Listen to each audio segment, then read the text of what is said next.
In our series with the Me and My Golf guys, the kings of online coaching, Piers Ward and Andy Proudman, are sharing easily digestible tips to help you with your game.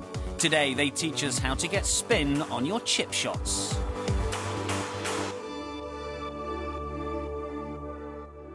Probably the most desirable shot in golf is the low-flying pitch shot, which stops quickly.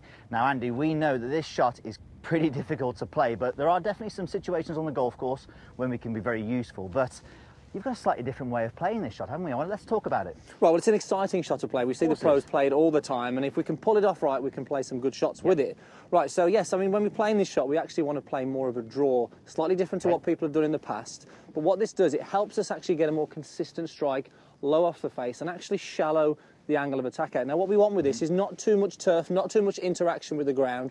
We want this nice shallow angle of attack where we can almost brush the ground, and this is going to help us strike that, but also create that spin. Now, to help us feel this, it's almost like a forehand topspin. So imagine a forehand topspin. The club face is here closing over, and that's what's going to help us shallow out the downswing. So a great drill that we use, a lot of our students, Piers, is getting the club on the ground behind us here and brushing the ground up, and this really gets that feeling of this shallow approach and getting that forehand topspin.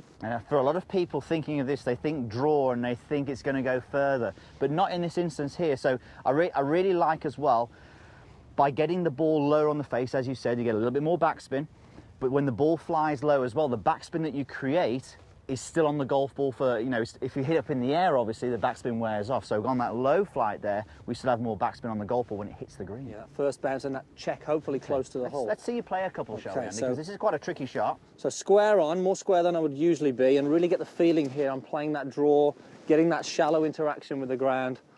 See if we can get that ball sort of low and checking up into that flag. Okay. Yeah, really nice strike.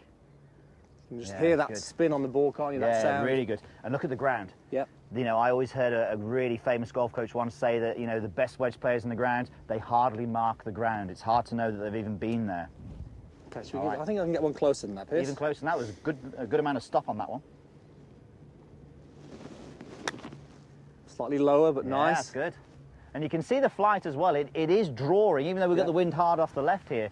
It is actually drawing, and to access this pin as well, and this is another good point, if you've got a left to right pin, a slope, sorry, like this, with a pin on the left, you almost need the draw to access that flag. Yeah, exactly. So again, hardly any interaction with the ground here, brushing that, feeling that draw. Right, one more. Let's see if I can knock this one close. Lovely low draw. Even better on that one. Let's keep watching. That's a pretty nice shot. There we go. We'll take that one. So I think, look, there's some key points there. Low draw. It's a little bit different to what people would normally think, but it's definitely worth taking on there. Look at the ground as well when you're playing these shots. Hardly any interaction with the ground, just brushing the grass. Guys, the low flying, quick stopping pitch shot, give it a go.